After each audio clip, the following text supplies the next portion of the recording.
Hello everyone. Today we're going to talk about what wire to use for taper machining. So first of all, when do you need to use a different wire? So standard with a standard hard brass wire, those wires are about 800, 900 tensile strength, and typically anytime you're above 5, 8 to maybe max 10 degrees, somewhere in that range you're going to want to switch over to a soft wire for taper machining.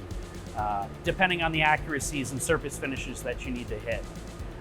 So typically I personally recommend anywhere above like 8 degrees, I switch over to what I call a soft wire. So this brand specifically has a tensile strength of 500 MPa. So again, as compared to about 800, 900 MPa for a standard or a hard wire, a soft taper wire is about 500 or so. And this will allow the wire to smoothly roll over the edges of the guides so that you don't get wire lines in the part due to vibration. So the wire is actually elongating slightly as it rolls around the corner, and you get a nice smooth machining for taper.